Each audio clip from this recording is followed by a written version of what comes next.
Je voudrais commencer par vous montrer quelques statistiques. En 2020, en Allemagne, il y a eu 373 319 mariages, c'est-à-dire 373 319 couples se sont dit oui dans toute l'Allemagne. Ça, on va parler d'une population d'environ 80 millions de personnes dans laquelle il y a environ 20 millions de personnes en âge de se marier. Et puis, parmi eux, on trouve 373 319 qui ont décidé en un an de se dire oui. Ça, c'est très bien. Et parmi cette population, il y a eu également en 2020 143 801 divorces. On est là donc à pratiquement 38% de ceux qui se sont mariés, donc 38% des enregistrements de mariage, pardon, parmi les enregistrements de mariage, il y a eu donc 38% d'entre eux ou bien 38% du même nombre correspond au nombre de divorces qui a été enregistré pendant la même année. Ce n'est pas forcément les mêmes couples qui viennent de se marier qui ont divorcé, mais ce sont des statistiques qui se sont faites en fonction du nombre de mariages pendant une année et du nombre de divorces pendant la même année. Et les enfants qui ont été impliqués dans ces divorces-là sont au nombre de 122 000 enfants. C'est-à-dire les 38% de divorces, les 143 801 divorces qui ont été prononcés ont affecté directement ou indirectement 122 000 enfants. On peut voir également ces statistiques-là ici, et puis je vais vous donner un peu à deux ou trois cas, quelques personnes qui veulent s'exprimer, de pouvoir donner leurs impressions sur les statistiques que je m'en vais vous demander d'écouter attentivement. Pendant donc l'année 2020, ce sont des statistiques actuelles que nous avons ici en Allemagne, un pourcentage de divorce en Allemagne. Nous avons donc en 2020 38,52% de divorce en un an, c'est-à-dire c'est la même représentation que je vous ai montrée tout à l'heure en parlant de 143 000, c'est la même chose que je présente ici sous forme de graphique.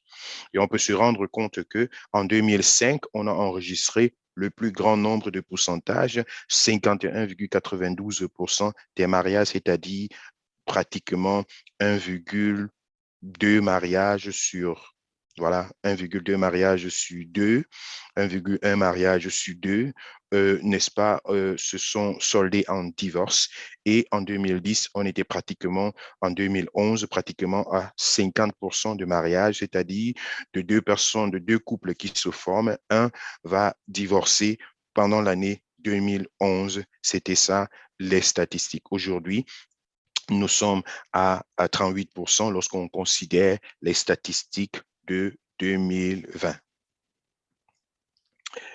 Une autre statistique qui est davantage intéressante ici, c'est l'âge de mariage des filles en Allemagne.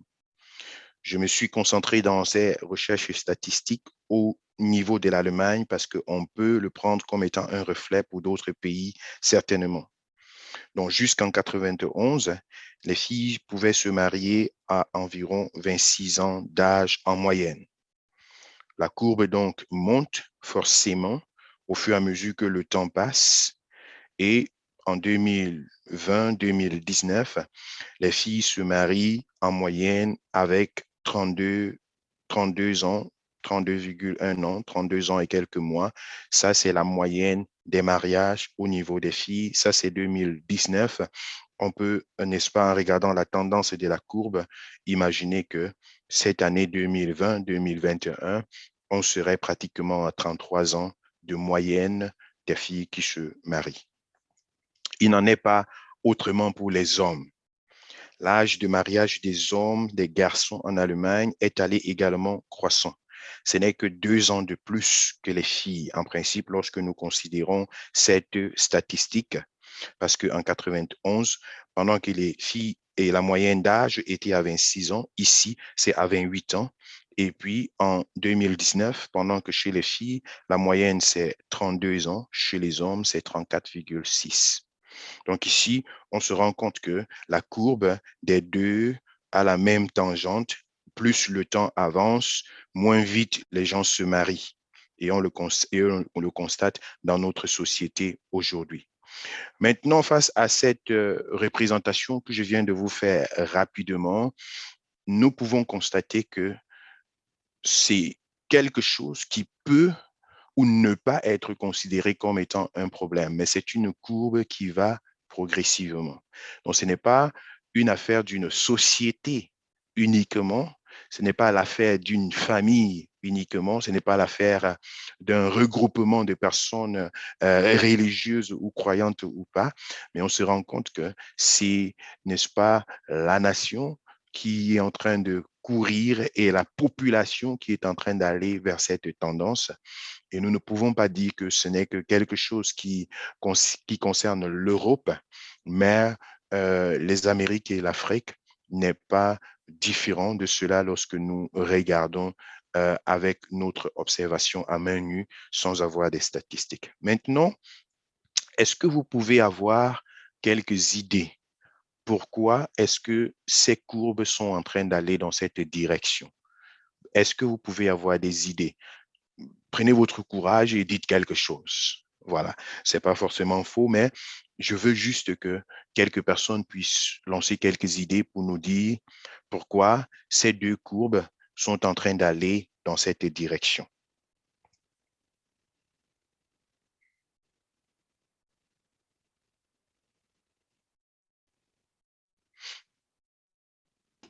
Oui, vas-y, Evie.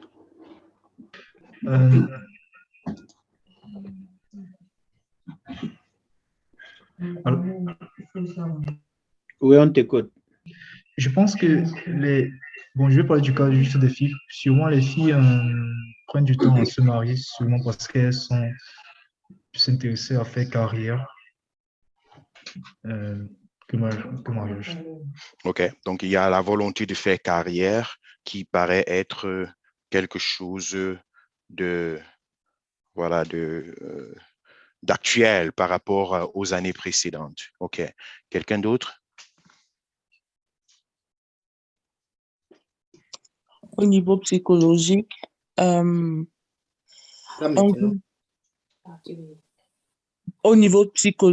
dit que les hommes sont de moins en moins, disons, comment je vais expliquer ça? Ils sont de plus en plus matures en retard. Alors, on dit qu'il y a beaucoup qui ont encore des traces de puberté dans les années 30.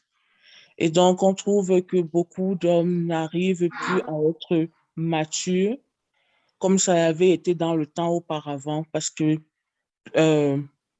pour plusieurs raisons, dans l'éducation, dans le fait qu'ils se concentrent beaucoup plus dans les études et tout, et dans cette aptitude que nos parents avaient à prendre les responsabilités très tôt, n'est plus présente dans la société au niveau des hommes.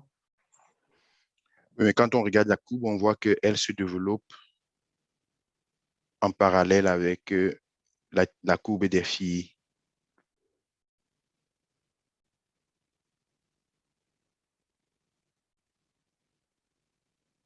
C'est pour dire que si les hommes étaient, en fait, parce qu'on regarde depuis 91, à moins que l'idée que tu présentes soit quelque chose qui date d'avant 91. Parce qu'à partir de 91, on voit que c'est vraiment comme si c'était parallèle le développement. C'est-à-dire, apparemment, le comportement des hommes est le même que celui des femmes.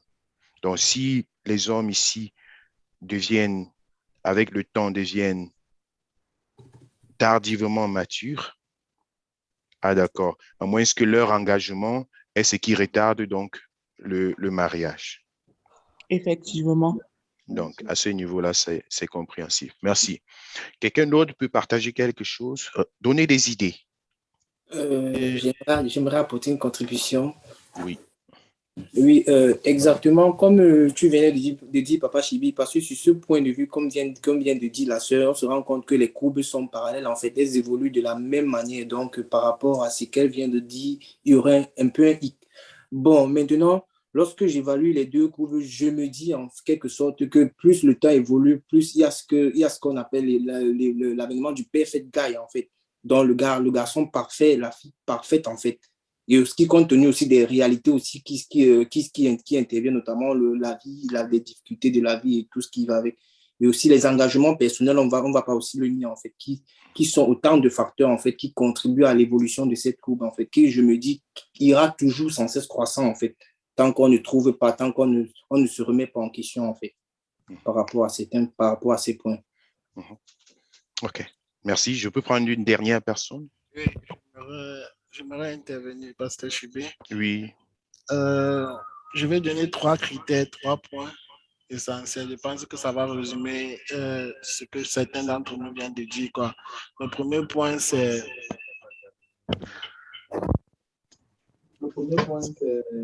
la vie facile. À la recherche d'une vie facile. Parce que moi, je trouve que d'abord que le problème vient le plus principalement chez la femme. C'est la recherche de la vie facile. Les pertes de valeurs et la recherche, comme on peut dire souvent, du prince charmant. Voilà. Ça, ce sont les trois critères que je peux donner. Oh, mais quand tu parles de la recherche de la vie facile, ça veut dire c'est-à-dire la vie, à la recherche de la vie facile, c'est que la femme, de nos jours, elle cherche maintenant quelqu'un qui est déjà un peu positionné, qui a déjà tout, quoi. Elle veut juste venir se positionner là. Donc, elle ne cherche pas quelqu'un avec qui elle peut cheminer, quoi. C'est ça que je dis un peu à la recherche de la vie facile. Oh, et maintenant, dans ce problème, les hommes maintenant ont peur de se marier dû au fait que, par exemple, quand nous remarquons dans notre société, c'est en Europe, les gens ont peur de se marier dû au fait que, si quelqu'un se marie, il a peur de la loi qui peut le frapper puisque la femme est plus protégée par rapport à l'homme, quoi. Et ce qui dit, OK, l'homme dit que, OK, comme c'est comme ça, moi, je préfère d'abord faire carrière. Je fais ce que j'ai à faire. Maintenant, avant peut-être me décider de me marier, quoi. Donc, ce qui fait en sorte que l'homme se retrouve aussi maintenant à un certain âge qui est, OK, 45 ans, 40 ans, avant qu'il dise, OK, je dois maintenant me marier, quoi. C'est ça, donc, quoi.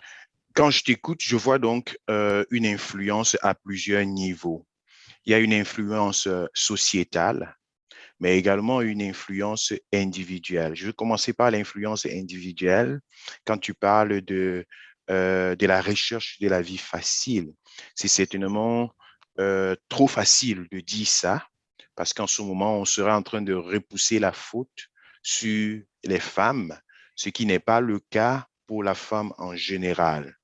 Et en même temps, on serait en train de se dire, le problème est au niveau de la femme. La raison pour laquelle ces courbes sont en train d'aller croissantes, c'est forcément la femme. Mais pourtant, on se rend compte que la courbe a la même orientation tant chez la femme que chez l'homme. L'une des raisons qui ont été présentées tout à l'heure en parlant de la modernité, en parlant du travail, d'essayer d'aller vers l'avant, ça c'est une raison qui intéresse et qui est, n'est-ce pas, manifestée tant chez l'homme que chez la femme. Donc, je crois que c'est notre société actuelle. Ce sont les enjeux de notre société actuelle qui sont responsables de cette trajectoire que nous sommes en train d'observer. Ce n'est ni dépendant d'une culture, d'une spiritualité quelconque, parce que certaines personnes prétendent que dans la maison du Seigneur, les gens ne se marient pas. Ça, c'est un mensonge diabolique et ténébreux, surtout lorsque des gens ne comprennent pas les principes de la sanctification et qu'ils veulent forcément que les gens se retrouvent dans des relations extra-conjugales qui ne sont pas selon la volonté de Dieu, tel que je vais le marteler encore aujourd'hui, tout à l'heure, dans la phase d'interprétation biblique. Donc, je voulais dire que le développement parallèle de ces deux courbes est la conséquence de la société dans laquelle nous vivons aujourd'hui. Il serait, n'est-ce pas, trop osé de penser que nous allons changer la tendance, que nous allons faire baisser cette courbe. Parce que là, il s'agit de 8 milliards de personnes qui existent dans le monde. Il s'agit d'un contexte assez établi. Il s'agit, n'est-ce pas, de plusieurs d'entre nous qui ne sont pas prêts à faire ce que nos parents ont fait dans le passé. J'ai maman Emilienne Kemayou du côté de Yaoundé qui s'est mariée à l'âge de 16 ans. Ma maman, je pense qu'elle avait entre 20 et 24 ans, je crois 20 ans. Nous n'allons jamais renverser cette courbe jusqu'à atteindre ce niveau-là. Si quelqu'un vient me rencontrer pendant que ma fille a 20 ans pour dire qu'il veut l'épouser, je dirais forcément non. Pourquoi? Parce que c'est quelque chose que je projette dans plusieurs années, puisqu'elle n'en a que 10 aujourd'hui, et je peux voir qu'il lui faut du temps pour faire telle et telle chose. Donc, c'est la pensée humaine qui est transformée. Ce sont des réalités auxquelles nous devons faire face.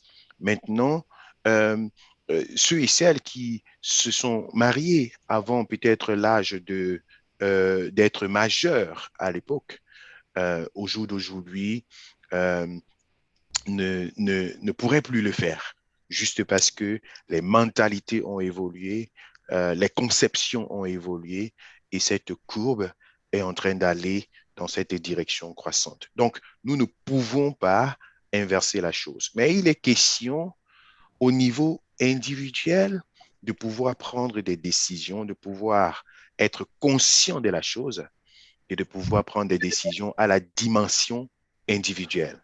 C'est de ça qu'il est question ici. Que chacun puisse regarder, n'est-ce pas, son orientation. Je ne vais pas entrer dans ce détail-là aujourd'hui en parlant de l'horloge féminin et l'horloge masculin. Ceux qui ont fait avec nous la première séance du Connex peuvent comprendre de quoi je parle, mais certainement que nous aurons le temps de revenir là-dessus, et ça fait directement allusion à cette trajectoire que nous venons d'observer et sur laquelle nous venons d'essayer de réfléchir. Les attentes des uns et des autres sont différentes. Aujourd'hui, je voudrais mettre une des bases bibliques au sujet du mariage. Nous allons voir dans le livre de Genèse. Genèse est quelque chose d'extraordinaire que plusieurs personnes lisent parfois et ne comprennent pas, ou alors essayent de comprendre à leur façon. Genèse au chapitre 2. Genèse au chapitre 2. Nous sommes en train de parler des bases fondamentales pour le mariage. Genèse au chapitre 2.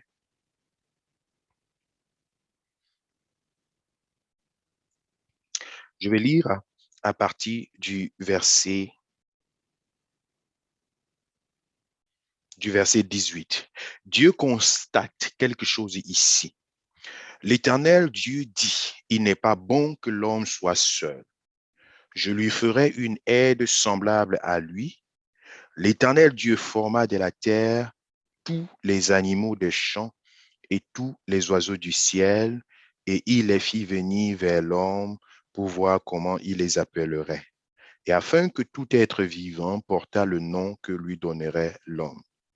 Regardez ici l'intention de Dieu à partir du verset 18. Il fait un constat. Le constat que Dieu fait, c'est que ce n'est pas bon que l'homme soit seul. Ce n'est pas du tout bon. Dieu dit non, il faut que les choses changent. Ce n'est pas bon que l'homme soit seul. Donc, c'est un problème que Dieu veut résoudre. Et pour résoudre ce problème, au verset 19, Dieu forma de la terre tous les animaux des champs et tous les oiseaux du ciel, et il les fit venir vers l'homme pour voir comment il les appellerait, et afin que tout être vivant portât le nom que lui donnerait l'homme. Dieu veut trouver de l'aide à l'homme, mais c'est comme si Dieu attend la permission de l'homme pour savoir qu'est-ce qui sera véritablement son aide. Extraordinaire. Continuons la suite. Et l'homme donna des noms à tout le bétail, aux oiseaux du ciel et à tous les animaux des champs. Mais pour l'homme, il ne trouva point d'aide semblable à lui. Alors, et ce mot est véritablement à souligner. Alors, quand on dit alors, ça veut dire il y a quelque chose qui s'est passé Et il faut une conséquence. Il faut passer à autre chose. Alors l'Éternel Dieu fit tomber un profond sommeil sur l'homme qui s'endormit. Il prit une de ses côtes et referma la chair à sa place. Verset 22.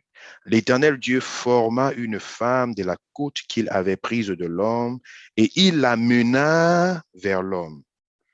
Et l'homme dit, voici cette fois-ci, celle qui est os de mes os et chair de ma chair, on l'appellera femme parce qu'elle a été prise de l'homme. C'est pourquoi l'homme quittera son père et sa mère et s'attachera à sa femme et les deux deviendront une seule chair. Voilà la bénédiction de Dieu dans le verset 24. Regardez-moi attentivement. Je voudrais dire une phrase que vous m'avez déjà entendu dire et que je répéterai encore jusqu'à ce que les mentalités soient changées. Le mariage est une affaire charnelle. Le mariage est une affaire charnelle. Le mariage est une affaire charnelle. Je l'ai dit 3 fois. Le mariage ne prend pas naissance dans le spirituel. Le mariage ne se tisse pas par révélation ou par prophétie. Le mariage, ce sont les yeux qui voient, c'est le cœur qui décide, c'est le corps qui s'aligne et on décide d'aller ensemble. Je le répète. Le mariage, ce sont les yeux qui voient, c'est le cœur qui décide, c'est le corps qui s'aligne et on va avec. Dieu remarque que l'homme est dans un besoin pressant. Il y a quelque chose à résoudre. Il y a un problème. Il y a une dernière touche qu'il doit apporter dans la perfection de ce qu'il a créé. Parce qu'il se rend compte, cet homme, je l'ai créé, c'est très bon.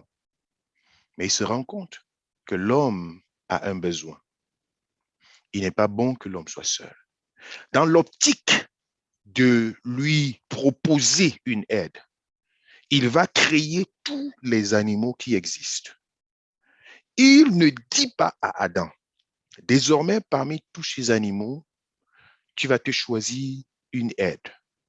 Dieu fait passer tous les animaux devant Adam pour voir comment il les appellerait et s'il trouverait quelque chose qui lui est semblable.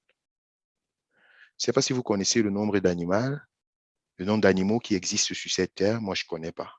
Et je ne peux pas m'imaginer que quelqu'un peut répertorier tous les animaux qui existent sur cette terre, à moins qu'il y ait des encyclopédies et des dictionnaires et des musées et tout le reste.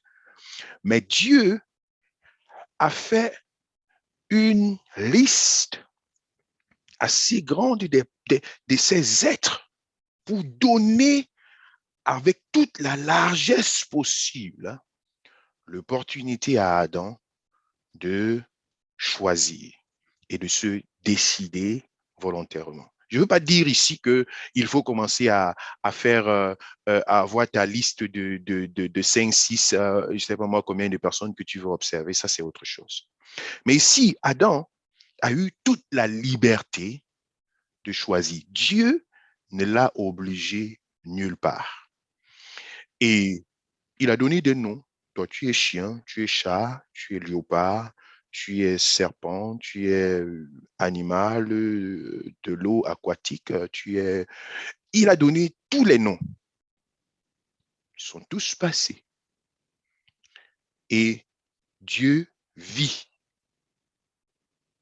Dieu vit. Au verset 20, et l'homme donna des noms à tout le bétail, aux oiseaux du ciel et à tous les animaux des champs. Mais pour l'homme, il ne trouva point d'aide semblable à lui. Alors, Dieu dit, on passe maintenant à une autre étape. Il fait dormir Adam, il lui fait sortir la côte, il en fait un être vivant, il dépose là et il attend. Adam se réveille donc de son sommeil et il voit. Et il dit, voici l'os de mes os, chair de ma chair. Donc, c'est lui qui s'exprime. C'est son cœur qui s'y attache. Ce sont ses yeux qui voient. C'est son cœur qui s'y attache. Et il s'exprime. Il déclare, c'est celle-ci que je veux. Et à partir de ce moment, Dieu vient déposer sa bénédiction en disant, l'homme quittera son père et sa mère, s'attachera à sa femme, et les deux deviendront une seule chair. C'est comme une parole qui vient pour sceller l'alliance qui vient d'être, n'est-ce pas, acceptée et conçue et manifestée par Adam. Un mariage ne commence pas par le spirituel. Dieu ne force jamais quelqu'un d'épouser une autre personne. Il n'y a pas de prédestination dans le mariage. Ce n'est pas écrit quelque part que Jean va épouser Jeannette, Pierre va épouser Pierrette, Jacques va épouser Jacqueline. Je connais des Pierres qui sont tellement têtus que c'est Jacqueline qui va aller prendre. Et Jacqueline, qui était prévue pour Jacques, Jacques va aller chercher Jeannette et c'est un chaos total qui se crée dans le monde. Dieu ne peut pas en être l'auteur de ce genre de chaos. Les yeux voient, le cœur le conçoit, le corps s'aligne et on décide de marcher ensemble. Maintenant, après avoir décidé et accepté de marcher ensemble, ou alors après avoir eu le cœur prêt à marcher ensemble, en ce moment, il est important de connaître la volonté parfaite de Dieu. Il est important d'avoir le cachet de Dieu. C'est à ce niveau-là que le côté spirituel intervient et il n'est pas des moindres. N'allez pas dire que dans le mariage, le pasteur a dit que dans le mariage, Dieu n'est pas là et tout. Jamais. Lorsque ton corps, ton cœur est attaché, maintenant, il faut se mettre dans la prière. Maintenant, il faut porter cela devant le Seigneur. Maintenant, il faut affronter un autre niveau de combat spirituel. Maintenant, il faut saisir sa bénédiction. Il faut écouter la voix de Dieu et être également attentif.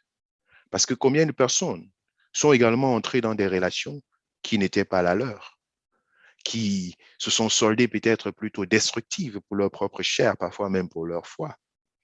Parfois parce que le cœur s'est très vite attaché ou alors a été trompé par d'autres aspects et tout, et on n'a pas pris le temps d'amener la chose devant Dieu. Je ne dis pas prendre le temps de commencer à faire la loupe pour nourrir les soupçons et puis pour pouvoir entrer dans une autre dimension de schizophrénie et tout le reste pour se faire des idées destructives. Non. Mais il s'agit tout simplement de prendre la chose de façon objective. Nous verrons cela lorsque nous parlerons du développement des relations. Comment est-ce qu'une relation peut se laisser développer? Comment est-ce qu'on peut se tenir ensemble pour se construire mutuellement ou encore arriver à réaliser que, en principe, nos chemins ne sont pas appelés à aller ensemble parce que toutes ces éventualités sont possibles. Vaut mieux avoir un fiançailles qui ne fonctionne pas que d'avoir un mariage qui est un enfer pour toujours. Ça, c'est important. Nous en reparlerons lorsque nous serons dans le chapitre de bâtir des relations, de s'auto-construire mutuellement et de pouvoir avancer. Mais aujourd'hui, ce que je veux vous communiquer, c'est déjà que le mariage, c'est l'un des sujets pour lesquels il faut prier avec les yeux ouverts. Parce que tu peux être en train de prier pour l'homme de ta vie, il passe à côté de toi, tu ne le vois pas, parce que tu as les yeux fermés.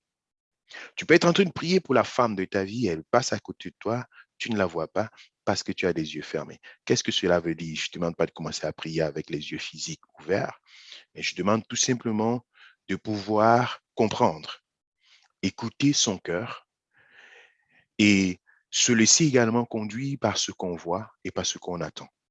C'est très important. C'est important d'avoir des attentes personnelles, ça je n'en disconviens pas et c'est d'ailleurs quelque chose qui contribue à ton épanouissement personnel. D'avoir des attentes. C'est bien et c'est légitime. De pouvoir regarder et de se dire qu'est-ce que je veux exactement. Qu'est-ce que je veux? Maintenant, dans ce monde où les exigences sont davantage élevées, on peut se rendre compte que la courbe que nous venons d'observer en début de ce message va croissant.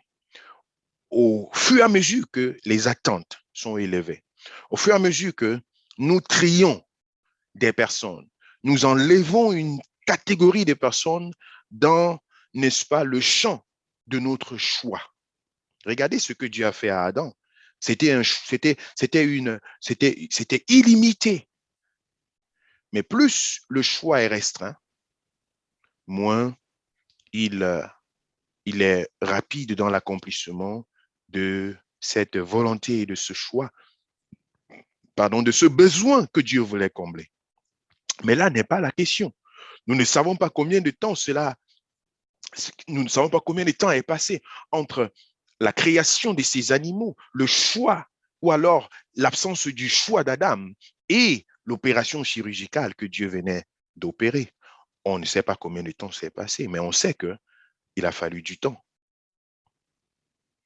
Même si ce n'est que quelques heures, il a fallu du temps. Il a dû attendre et son temps d'attente, il devait également supporter cela, de rester dans l'état où la solitude, je vais dire, quand je parle de la solitude, c'est l'absence de cette aide-là qui devait être utile pour lui. Et on peut donc voir que la courbe n'est pas restée statique également du côté d'Adam. Mais à la fin, il a eu ce qu'il voulait. Nous voulons prier que cela soit le cas pour chacun.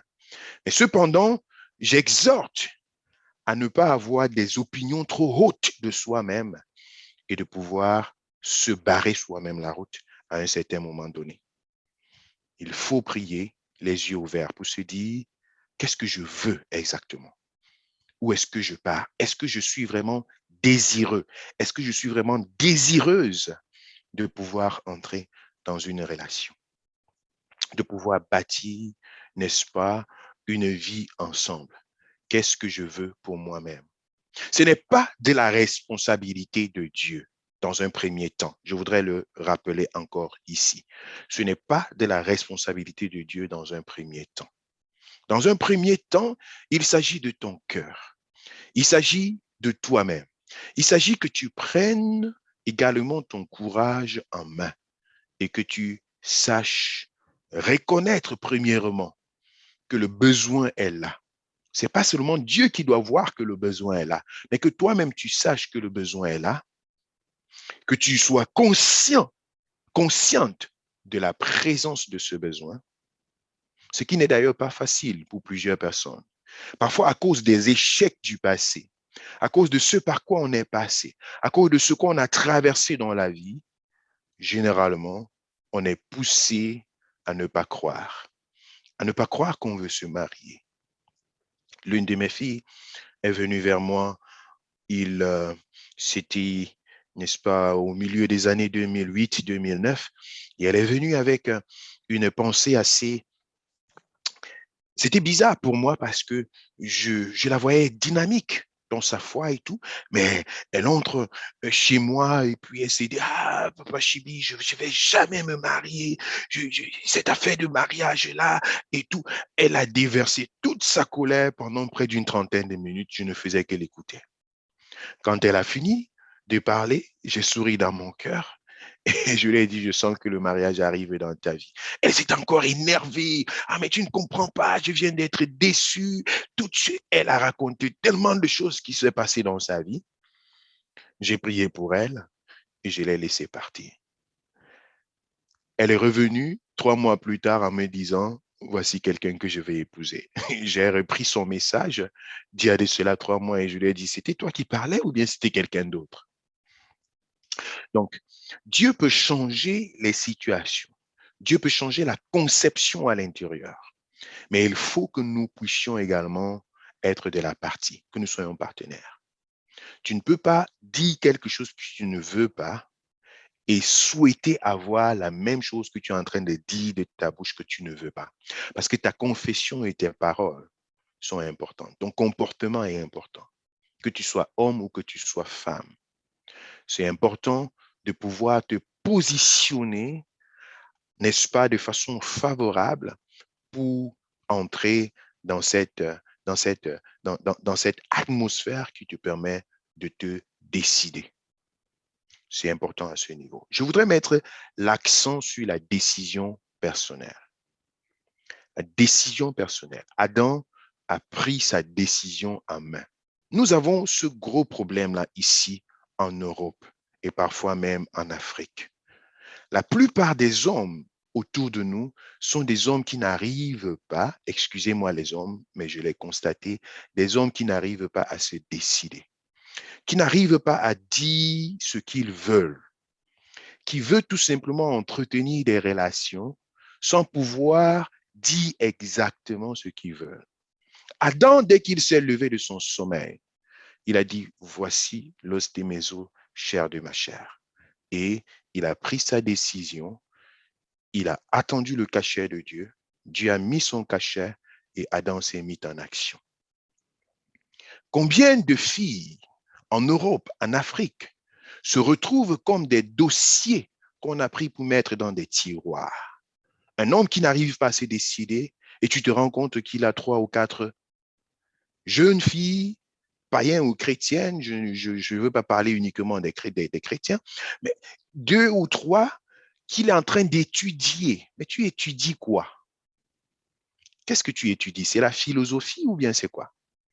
Mais on voit comment cela se développe et puis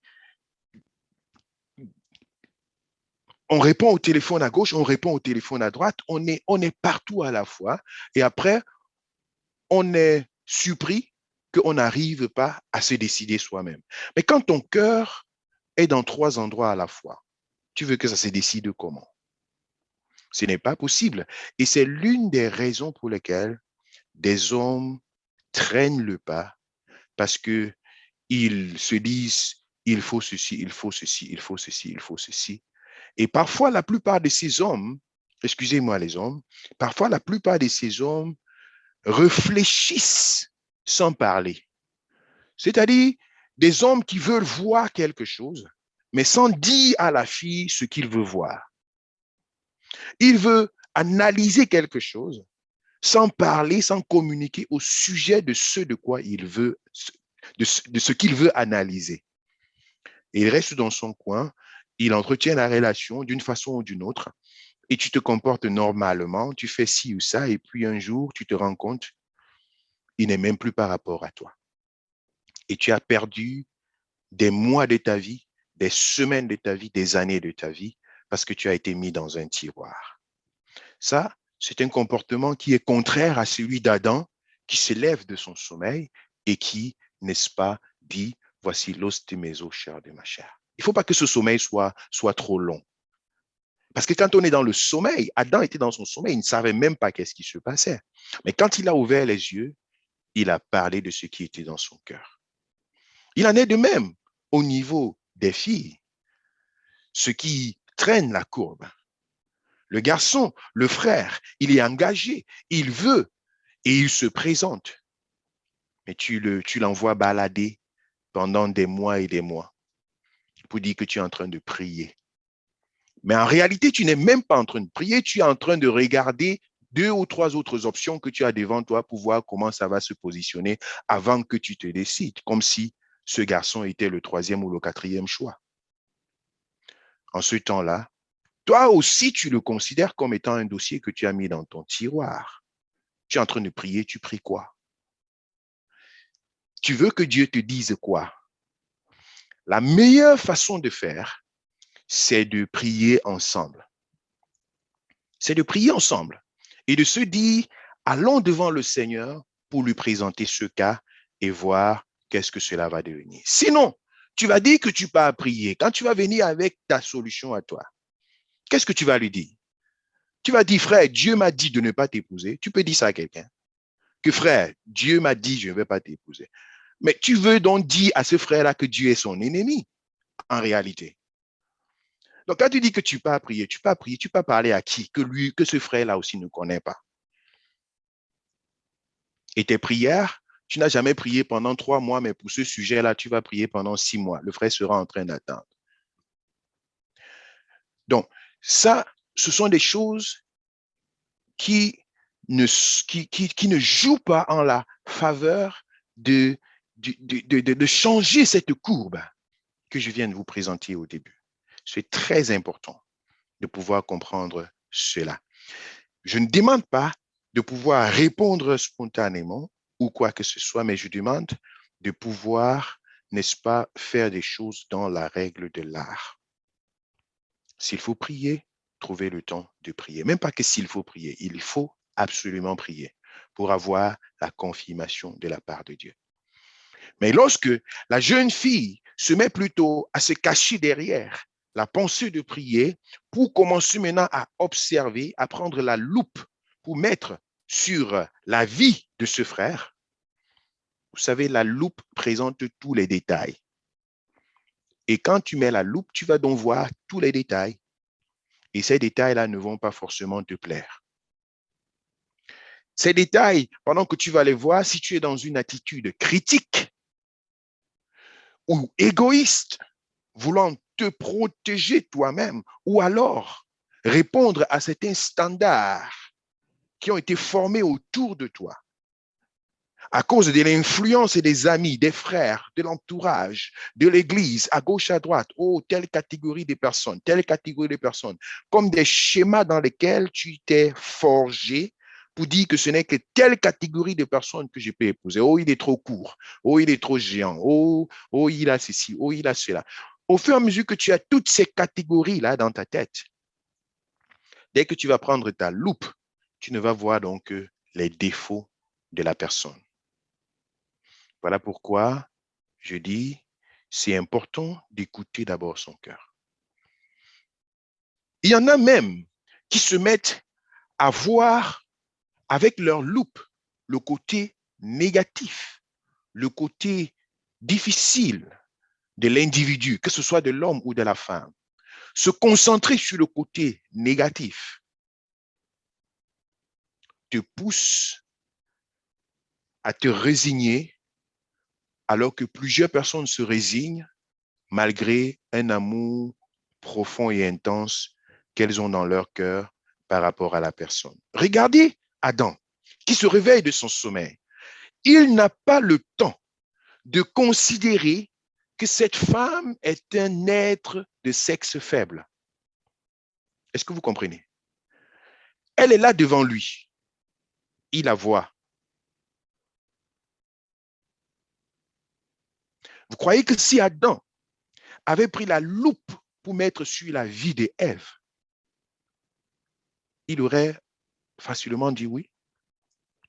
Il aurait certainement philosophé sur le fait qu'elle n'a été prise que de ma côte. Elle est d'un sexe faible, comme l'apôtre Paul nous le révèle des siècles plus tard dans le Nouveau Testament. La loupe d'Adam lui aurait permis de voir tous ces détails. Et il serait passé à autre chose. Donc, c'est très important de comprendre. Réussir un mariage, ce n'est pas trouver la bonne personne. Réussir un mariage, c'est devenir soi-même la bonne personne. Je répète cette phrase. Réussir un mariage, ce n'est pas trouver la bonne personne. Réussir un mariage, c'est devenir soi-même la bonne personne. Ça, je vous le dis de tout mon cœur. Afin que chacun soit libre de pouvoir comprendre que les bases du mariage, ce n'est pas la perfection, mais non, mais que non. Mais que non, les bases d'un mariage, ce n'est pas la perfection. Les bases de la connexion entre deux personnes, ce n'est pas la perfection. Les yeux doivent voir, le cœur doit parler, l'être entier doit s'y mettre, on doit être prêt à s'aligner. On doit être prêt à s'aligner. Je ne demande pas, et je le répète encore, d'aller à l'aveuglette et de se jeter entre les bras de monsieur n'importe qui ou bien de madame n'importe qui pour pouvoir avancer. Ce n'est pas de ça que je parle. Mais je dis, il y a un minimum de simplicité qui doit pouvoir régner dans la vie des humains et surtout des enfants de Dieu et de l'humanité entière pour essayer de renverser la tendance. Peu importe les facteurs qui poussent à cette tendance que nous constatons. Et je l'ai répété tout à l'heure, cette tendance, nous ne la constatons pas seulement dans l'Église, parce que certaines personnes jettent la balle sur l'Église pour dire « Ah, c'est là-bas qu'on ne se marie pas », mais c'est faux. Je dis c'est archi faux, parce que c'est dans l'Église du Seigneur que le mariage se passe. C'est dans l'Église, quand on parle de mariage, on ne parle pas de viens, on vit ensemble et même après 10 ans, on n'est pas encore marié et tout le reste. C'est pas de ça qu'on parle. Dans l'Église, on parle des relations sur lesquelles on peut se bâtir et on peut dire nous sommes l'un avec l'autre, nous allons devant le Seigneur, nous nous engageons mutuellement et nous partons. C'est dans la maison de Dieu que de telles choses se passent le plus rapidement possible. Surtout pour ceux-là qui ont compris une vie de sanctification, une vie de purification, une vie, n'est-ce pas, où on veut être ensemble jusqu'à l'éternité. D'autant plus que le mariage prend naissance dans la chair, mais le mariage n'est pas, n'est-ce pas, le produit, n'est-ce pas, d'une connexion charnelle. Je vais vous l'expliquer. Certaines personnes, n'est-ce pas, se disent que pour se marier, il faut d'abord avoir une sexualité ensemble. Voilà ce qui pousse certaines personnes au mariage. Non. Les relations sexuelles sur lesquelles nous parlerons, nous entrerons en détail. Nous avons dit que c'est sans tabou, donc dans nos prochaines rencontres, nous toucherons ces domaines-là avec un peu plus de détails. Le mariage n'est pas une conséquence des relations sexuelles. Non. Les relations sexuelles sont plutôt quelque chose qui vient bien après et qui n'est qu'une continuité de l'alliance qui a déjà été tissée par Dieu et devant Dieu. L'homme quittera son père et sa mère, s'attachera à sa femme et les deux deviendront une seule chair. Dieu a déposé sa bénédiction et c'est dans la suite des chapitres qu'on parle, n'est-ce pas, de cette procréation, en l'occurrence, de cette vie de sexualité qui n'est pratique, bibliquement parlant, que dans un contexte matrimonial. Le mariage étant une institution divine, la sexualité est l'une des parties de cette institution divine qui a été faite par le Seigneur. Donc, il y en a qui se retrouvent dans des relations de mariage juste parce qu'il y a eu des anticipations et qu'on a peut-être peur, qu'on a peut-être honte, qu'on se retrouve dans telle ou dans telle situation et qu'on se retrouve attaché. Ça ne devrait pas être le cas. Donc, la sexualité n'est pas la raison de se marier. Si quelqu'un n'a pas maîtrisé n'est-ce pas, ses pulsions sexuelles, cette personne n'est même pas mature pour entrer dans le mariage. Je le répète encore. Si quelqu'un n'a pas maîtrisé ses pulsions sexuelles, cette personne n'est pas mature pour entrer dans le mariage. Parce que ce n'est pas le mariage qui te garantit que tes pulsions sexuelles seront satisfaites. Celui ou celle qui a été vagabond et qui n'a pas maîtrisé, qui n'est pas sorti du vagabondage sexuel, de la masturbation, de la pornographie, de la prostitution, des choses semblables, tu vas faire souffrir ton foyer avec de telles choses. Tu vas faire souffrir ton foyer. Si tu n'as pas appris à vivre une sexualité propre, n'est-ce pas, dans l'abstinence, dans une séparation complète, dans une indépendance de ces choses, et que tu entres dans un foyer, tu auras des gros problèmes. Tu auras des gros problèmes. Je vous le dis sur la base d'expérience, des conseils et des orientations que nous avons l'habitude de donner autour de nous chaque jour. Des personnes qui ont quitté le monde, entré dans la maison de Dieu, 2-3 mois plus tard, se sont mariées, et qui ont une image d'une sexualité bizarre, avec laquelle ils sont venus du monde pour entrer dans la maison de Dieu, entrer dans le mariage. Et maintenant, imposer cela dans leur foyer, dans leur couple. Et ce qui finit par devenir un problème insupportable dans la vie du couple. nombreuses personnes. Donc, si quelqu'un n'a pas eu, n'est-ce pas, cette domination, cette autorité, cette maîtrise, si ta sexualité domine sur toi, si tu ne peux pas, si tes impulsions, tes pulsions sexuelles dominent sur toi, si tu n'as pas encore réussi à être toi-même et à dire non à toute tendance de dépravation sexuelle, si tu n'as pas réussi à dompter cela, tu n'es pas prêt pour le mariage. Donc, la sexualité ne produit pas le mariage. On ne s'appuie pas sur ça pour dire qu'on va choisir ou bien qu'on va aller dans telle ou dans telle direction. Je voudrais me résumer pour aujourd'hui, puisque le temps est passé. Nous venons de mettre quelques bases fondamentales au sujet du mariage. Nous avons vu les tendances actuelles et nous pouvons imaginer comment ça va se développer dans le futur, dans les mariages qui se font. Nous avons pratiquement 38% qui se dissolvent par la suite. Nous voyons autant d'enfants qui en sont victimes et ces enfants portent des séquelles dans leur avenir. Nous étudierons également ce domaine-là lorsque nous parlerons des relations familiales entre les couples. Nous avons vu également des bases fondamentales sur le choix du conjoint, le choix de la conjointe. La base fondamentale avec laquelle je voudrais que tu puisses quitter cette conférence d'aujourd'hui, c'est que le mariage ne commence pas par le spirituel, mais il commence par la vision, il naît dans le cœur, le corps s'y attache, on s'aligne et on avance et on demande la confirmation de Dieu. Cette confirmation de Dieu est également très importante. Elle se fait dans la prière. Pas forcément une prière chacun dans son coin, mais une prière qui peut se faire ensemble afin d'avoir la clarté de la confirmation de ce que Dieu veut. Et le choix est effectivement clair.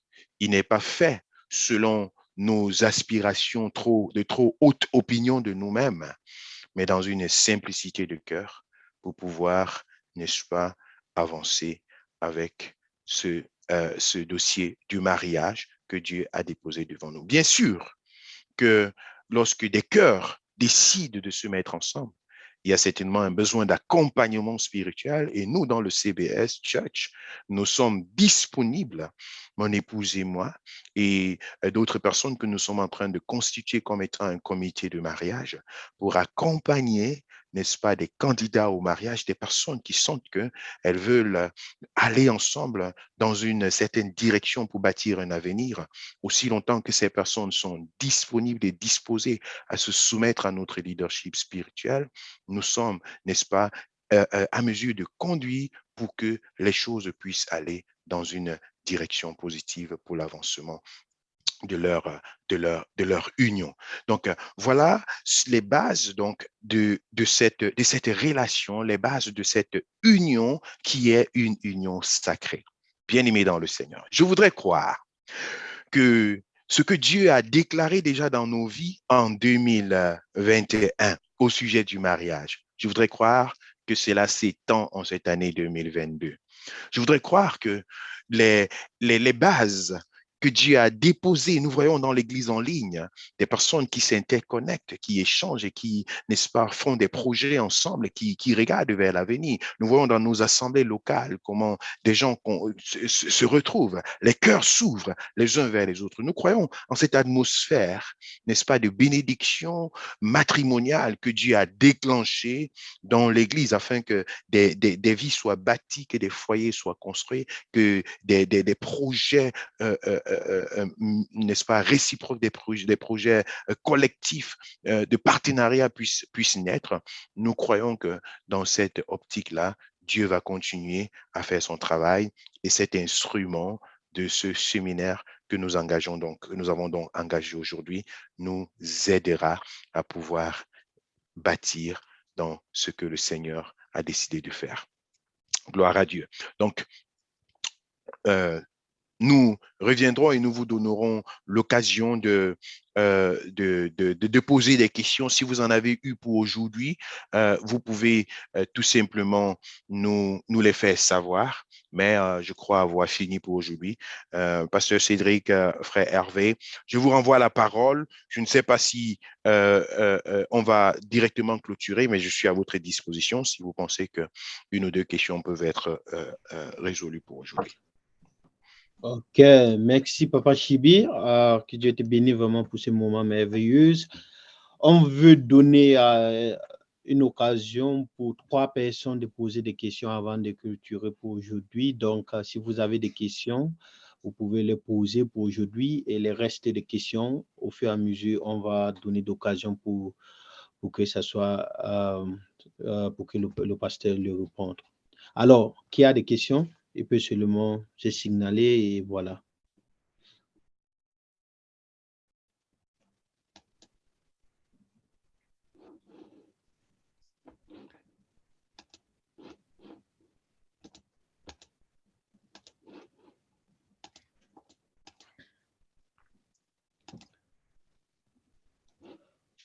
Ok, c'est comme si il n'y a aucune question. Je pense que quelqu'un veut parler? Ouais, bonsoir. Bonsoir, qui parle? C'est Junior Ekoué, en fait, qui parle. Désolé, je suis arrivé un peu en retard parce que il y avait certaines occupations par rapport aux études, en fait.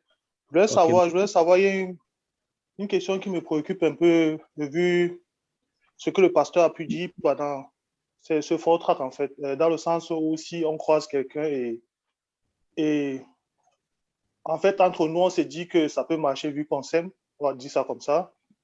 Et maintenant, on veut mettre ça en prière pour que Dieu soit aussi d'accord et pour savoir vraiment si ça pourra marcher. Mais comment, en fait, vu le fait qu'à deux, déjà, on s'est dit qu'on s'aime, on veut faire notre vie ensemble, comment savoir, en fait, lorsqu'on met tout ça en prière, que Dieu ou bien que la relation pourra être une relation qui pourra réussir, en fait, on va dire, dans le futur. Et si ce n'est pas le cas, et vu que déjà nous deux, on s'est dit que ça peut marcher, peut-être que le pasteur, on a une révélation du pasteur qui dit peut-être que non, on n'est pas fait pour être à deux. Je ne sais pas comment prendre tout ça, en fait, comment gérer ça, en fait, si plus tard, il y a une situation pareille qui se pose, en fait. Mmh, mmh. Oui, déjà, je veux commencer par ta dernière phrase, une révélation du pasteur qui viendrait dire qu'on n'est pas ensemble, qu'on n'est pas fait l'un pour l'autre. Je refuse ce genre de révélation lorsqu'elle est faite comme ça, sur la base juste de ce qui est spirituel. Je ne prendrais, je dis pas qu'une telle chose, une telle phrase n'est pas possible, mais je prendrais ce genre de phrase pas dans le sens de la révélation, mais je prendrais ça dans le sens pour se demander qu'est-ce que le pasteur a observé et pourquoi est-ce qu'il dit ceci? Est-ce qu'il y a eu un problème? Est-ce qu'il a aidé? Est-ce qu'il a essayé de nous aider à résoudre ce problème? Et il s'est rendu compte que ni moi ni elle ne sommes, n'est-ce pas, prêts à pouvoir changer nos avis pour pouvoir avancer. C'est en ce moment-là qu'un pasteur pourrait dire, je crois que vous n'êtes pas faits l'un pour l'autre. Ça, c'est tout à fait normal. Mais ce maître-là, il dit que deux personnes, en tout cas, moi, en tant que pasteur, il ne m'est jamais arrivé jusqu'ici, je prie que cela ne m'arrive pas, de pouvoir dire à quelqu'un que sur la base de la révélation, tu n'es pas fait pour telle autre personne. Je ne le ferai jamais, que Dieu m'en préserve. Pourquoi je le dis? Parce que je ne crois pas en la prédestination au sujet du mariage. Je ne crois pas que quelqu'un est réservé pour quelqu'un. Je crois que les cœurs peuvent se rencontrer, ils peuvent se mettre ensemble. Quand je parle de mettre ensemble, ce n'est pas dans le sens mondain où les gens commencent à faire les copinages et tout le reste, mais peuvent s'entendre pour avancer. Maintenant, là où l'équivoque doit se faire, c'est que pendant le temps de préparation, pendant le temps de prière, le gros problème, la grosse erreur que beaucoup de frères et de sœurs commettent, c'est de ne pas se laisser accompagner ou encore de se faire mal accompagner.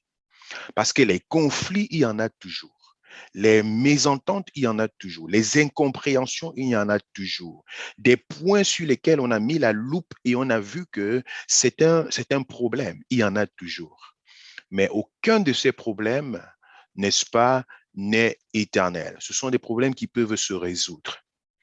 Le plus souvent, des frères et des sœurs essayent de résoudre ça seul à seul. Oh, on ne veut pas que le pasteur entende, on ne veut pas qu'il soit au courant, on ne veut pas que le couple pastoral soit au courant, on ne veut pas, on ne veut pas. On veut résoudre ça entre nous. Et je vous assure, 80% des couples qui essayent de se former entre eux échouent. Peut-être que c'est à cause d'une certaine expérience négative qu'elles ont eue ou bien qu'ils ont eue et tout le reste, mais avec l'observation, à ce niveau-là, on rate rapidement. Pourquoi? En l'absence de conseil, il y a l'échec. La Bible nous dit que dans le plus grand nombre de conseils se trouve le salut. Donc, parce que on essaye parfois de résoudre certaines choses. Je ne demande pas non plus que tous les petits problèmes et tout le reste, on a forcément besoin d'être accompagné, d'être coaché là-dessus, non. Mais je dis, il y a beaucoup de choses qu'on lâche, on prend des décisions juste parce que soit on ne s'est pas soumis à certains conseils, ou encore on s'est soumis à des conseils, mais on n'a pas été obéissant aux orientations qui ont été données, ou encore on a voulu tout simplement faire à sa tête. Pourquoi? Parce que lorsqu'on est en train de prier, le Seigneur peut révéler des choses. Ça, c'est quelque chose d'assez important à comprendre. Le Seigneur peut révéler des choses. Mais quand Dieu révèle quelque chose, ça veut dire qu'il faut traiter la chose. On peut traiter la chose avec la repentance, avec le pardon, avec la décision de changer, et Dieu peut donner une autre orientation. Donc, quand une révélation est donnée, oh, dans la vie de tel frère, ça ne va pas encore. Dans la vie de cette sœur, oh, dans la famille, il y a ceci, il y a cela. Ce n'est pas parce que dans la famille de quelqu'un, il y a des problèmes que tu vas quitter la personne. Que pendant que tu es en train de prier, tu te rends compte que, oh, voilà, il y a trop ceci, cette personne-là ne m'aime pas, ou bien quelle personne de sa famille et tout le reste. Parce que je me demande bien, qu'est-ce qui est le support du refus que Dieu apporterait? C'est ce support-là qu'il faut présenter. Et est-ce que ce support-là, on ne peut pas travailler là-dessus? Maintenant, on regarde, même si c'est un problème de délivrance, que ce sont des mauvais esprits, on a tout le bagage spirituel pour travailler là-dessus. Ainsi de suite. Donc, c'est maintenant lorsque le problème a été mis sur la table et qu'il n'y a pas de traitement adéquat, c'est en ce moment-là qu'on échoue. Donc, j'espère, Junior, que j'ai répondu un peu en détail à ta question, à ta préoccupation. Oui, là, je pense que j'ai mieux compris, en fait. Dans quel sens, je ne sais pas si on peut se tutoyer, dans quel sens tu voulais aller, en fait. Bien sûr. Dans quel sens tu voulais aller, en fait. Donc, voilà. Là, c'est plus clair pour moi, en fait. D'accord. Au plaisir. Grand merci, Junior, pour cette belle question qui était vraiment très, très bien détaillée. S'il y a une autre question, on peut le poser.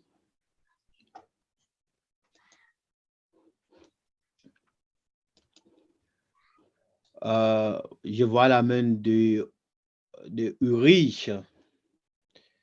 Ulrich, tu peux poser ton question. Bonjour à tout le monde, je m'appelle Ulrich. Ma question porte en fait sur la déclaration du pasteur. Il a dit en fait le mariage ne consiste pas à être le mariage ne consiste pas à choisir la bonne personne, mais à être soi-même la bonne personne. Et ma question est pourquoi ne pensez-vous pas qu'il y a la notion de prédestination? Pourquoi, pour vous, la notion de prédestination n'a pas tout son sens dans le cadre du mariage? Oui, d'accord. Le nom, c'est quoi? Ulrich. Ulrich, voilà, Ulrich. Merci pour ta question. Je crois que la notion de la prédestination, je suis déjà de façon fondamentale contre la doctrine de la prédestination, ni dans le cadre du salut, ni dans le cadre du mariage et dans aucun autre cas.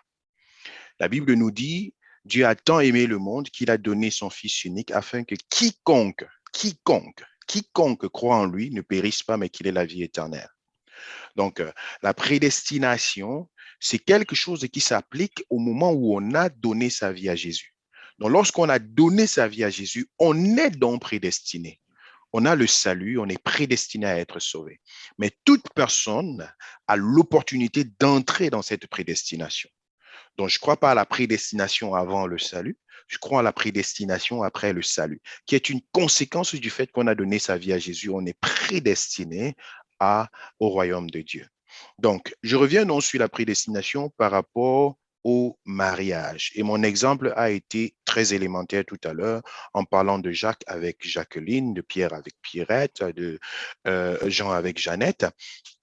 Ce serait un chaos total et ça ne fonctionnerait jamais dans le système universel, dans le système des humains.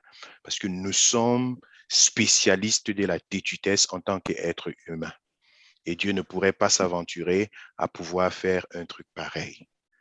Donc, je crois cependant qu'il peut y avoir des orientations au sujet du mariage, comme Jacob qui se lève pour aller selon l'orientation de ses parents dans la maison de Laban pour y chercher une femme. Il a payé le prix que cela devait lui coûter. Il a suivi une certaine orientation et il est revenu avec sa bénédiction matrimoniale. Donc ça, je crois qu'il peut avoir peut-être une volonté qui peut nous orienter, que ce soit une volonté communautaire, une volonté familiale, ainsi de suite. Maintenant, ça dépend de l'opinion de chacun de façon individuelle pour se dire, je veux accepter une connexion qui peut m'être proposée ou alors je ne veux pas. Mais ça doit relever vraiment de la liberté humaine. Donc, en d'autres termes, pour essayer donc de revenir sur le premier volet de ta question, je crois que réussir un mariage, ce n'est pas forcément de trouver la bonne personne, mais c'est de devenir soi-même la bonne personne. Pourquoi je dis ça? Parce que le fait de chercher absolument à avoir la bonne personne, ça détruit beaucoup. En ce moment-là, tu imposerais, je ne parle pas de toi, Ulrich, mais je dis la personne qui fait ça imposerait à son vis-à-vis un schéma qu'il ou elle a conçu dans sa tête, comme Alice au pays des merveilles. Donc, je suis une femme et j'ai l'homme parfait dans ma tête, quoi. Et il faut que cette femme que je vais rencontrer, que ça matche avec le schéma que j'ai dans ma tête. En d'autres termes, cette personne que je vais rencontrer, je vais lui enlever son identité et lui donner l'identité de la femme parfaite que j'ai dans ma tête. En ce moment, je suis en train de transformer la vie de quelqu'un et elle ne sera plus sa propre personnalité. En d'autres termes, je me serais tout simplement dédoublé dans la vie de quelqu'un. Donc, ce n'est pas trouver la bonne personne qui est en principe, je parle de la bonne personne selon moi, parce que parler d'une bonne personne, c'est une affaire de réciprocité. Celle ou celui que tu trouves comme étant pas la bonne personne est forcément la personne excellente pour quelqu'un d'autre, en d'autres termes. C'est pourquoi je dis, il ne s'agit pas de se lancer à la recherche de la bonne personne, mais de pouvoir, n'est-ce pas, lorsque on a pu se connecter, lorsque les cœurs se sont rencontrés, de pouvoir veiller à ce que dans le couple, dans la relation, on devienne soi-même la bonne personne. Ce que j'attends que l'autre fasse, je peux commencer par le faire moi-même. Tu vois ça? Donc, je ne change pas l'autre en lui imposant des choses à faire, mais je me pose la question à moi-même. Qu'est-ce que je dois faire pour améliorer la situation? Qu'est-ce que je dois faire? Quel est mon apport? Ou est-ce que je ne suis pas encore vraiment à la hauteur de pouvoir faire telle et telle chose, ainsi de suite. Et ça aide beaucoup dans la relation lorsqu'on est concentré sur soi-même en essayant de pouvoir s'améliorer et en travaillant sur soi-même. Je connais aucun couple là où l'homme peut être en train de prendre cette attitude et la femme continue à s'égarer dans ses mauvaises pensées ou bien dans ses mauvais comportements. Je ne connais aucun couple où l'homme ou la femme peut être en train de se battre pour devenir la meilleure personne, en train de se battre pour travailler sur elle-même, et que cela produise plutôt davantage de l'amertume dans le cœur de l'homme. Non. Lorsqu'un homme constate que mais sa femme est en train de faire des efforts pour changer, pour faire ceci, pour faire cela, lui-même, il est plutôt dans la joie et il peut changer également de comportement. Au lieu de se mettre encore à crier, au lieu de se mettre à faire ceci, il peut plutôt constater que non, elle est en train de passer à autre chose. Mais pourtant, il peut être plutôt quelqu'un de colérique, en train de crier toujours sur elle et tout. Si elle veut plutôt l'empêcher d'être quelqu'un de colérique, quelqu'un qui crie et tout, ça va faire des étincelles. Mais si elle travaille sur elle, par exemple, ça c'est un exemple que je donne, elle essaye de devenir la bonne personne, lui forcément, il va se rendre compte que mais ses cris n'ont changé rien jusqu'ici, ce n'est pas sa colère qui a changé quelque chose, mais il constate qu'il y a des grandes et des fortes améliorations qui se font et lui aussi, involontairement, il est poussé également à changer de comportement. Donc, c'est un peu dans cette orientation-là que je parle lorsque je dis c'est pas forcément de trouver la bonne personne, mais c'est de faire tout pour devenir soi-même la bonne personne. Voilà, merci Papa Chibi, merci Ulrich pour la question. Je ne sais pas si c'était bien, si tu es satisfait avec les réponses. Oui, relativement. C'est vrai que c'était, en gros, je voulais beaucoup plus savoir la place de, si on n'est déjà pas dans le cadre du mariage, ce serait quoi la place de la prière dans le choix du conjoint, en fait. En gros, dans bonne personne, je suis plus, à partir du moment où on est hors mariage, on n'a pas encore franchi l'étape mariage. Bonne personne, pour moi, c'était, est-ce que Dieu ne peut pas, dans la prière de l'enfant de Dieu, lui révéler cette personne-là? Est-ce que de quelque moyen que ce soit, cette personne-là ne peut pas être révélée? Étant donné que si ceci est fait, certainement la conséquence, c'est que dans le mariage, tout s'en suivra parfaitement parce que ce ne sera pas un effort pour quelqu'un de changer. Justement, il me semble que lorsque des gens décident de changer par eux-mêmes, l'adage suivant a tout son sens, chasser le naturel, je reviens au galop. Ulrich, je te comprends parfaitement, mais j'évite de mettre la responsabilité, n'est-ce pas, sur Dieu en ce qui concerne l'issue d'une relation. J'évite de mettre la responsabilité sur Dieu parce que je connais beaucoup de personnes qui se retrouvent dans des relations matrimoniales et qui se sentent un peu comme forcées. Mais Dieu, c'est toi qui, si ce n'était pas Dieu, je ne serais pas avec toi. Donc ça, c'est une insulte. Quand quelqu'un arrive dans un foyer à dire à une femme ou bien à un homme, si ce n'était pas Dieu, je ne serais pas avec toi. Donc, imagine qu'on le dise à quelqu'un, si ce n'était pas ton oncle, je ne serais pas avec toi, ainsi de suite. Donc, ça fausse un peu le côté vraiment du respect mutuel et d'être ensemble. Maintenant, pour répondre un peu plus précisément à ta question, lorsque Dieu se révèle, pendant qu'on va vers lui dans la prière, il nous donne des orientations et comme je l'ai dit tout à l'heure, sur ces orientations-là, nous devons travailler. La révélation a trois sources. Dieu peut parler dans la révélation. Satan peut parler dans la révélation. Ta chair peut parler dans la révélation. Tu as trois sources de la vision. Tu as trois sources de la révélation. Donc, c'est pourquoi c'est important de pouvoir prendre des décisions, non seulement sur une base simple de révélation, mais sur une révélation éprouvée. Et lorsque Dieu donne une révélation, ce n'est pas une condamnation. Je prends un exemple sur ceux-là qui aiment bien découvrir les sorciers dans l'Église. Oh, telle personne est sorcier, oh, telle personne est sorcier et tout le reste. Oui, Dieu peut révéler que quelqu'un est sorcier, mais c'est quoi la suite? Il faut donc un travail de délivrance, un processus de solution soit trouvé pour que les situations changent. Donc, il ne suffit pas d'indexer, mais il faut engager un processus pour apporter une solution. C'est de ça que je parle. Donc, deux personnes peuvent aller vers Dieu pour présenter la situation devant Dieu. Mais ce n'est pas sur la base d'une révélation. Le lendemain matin, quelqu'un t'appelle au téléphone et dit, comme tu vois là, je ne suis plus avec toi. Mais tu tombes du ciel et la personne te dit que c'est Dieu qui m'a dit que je ne suis plus avec toi. Il y a des gens qui ont abandonné la foi à cause de ça. Il y a des gens qui ont eu des crises cardiaques à cause de ça, que quelqu'un lui a dit que c'est comme une complicité que Dieu aurait fait avec quelqu'un pour l'opposer à une autre personne. C'est quand même des sentiments, c'est quand même une affaire d'amour, c'est quand même quelque chose qui prend de l'énergie à beaucoup de personnes. Et parfois, quelqu'un est en haut et puis on lui casse à elle ou à lui les pieds sortis de nulle part. Et puis la personne atterrit sans aucun avertissement et tout le reste. Et beaucoup se retrouvent dans des chocs émotionnels et même spirituels et prennent maintenant le mariage en adversion.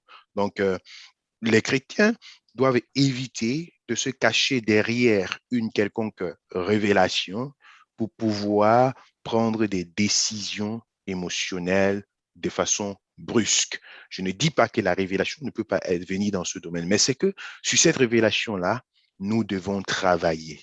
Même si c'est une révélation positive, que Dieu te dise aujourd'hui que c'est l'homme de ta vie, c'est la femme de ta vie à travers une révélation, à travers un songe ou quoi que ce soit.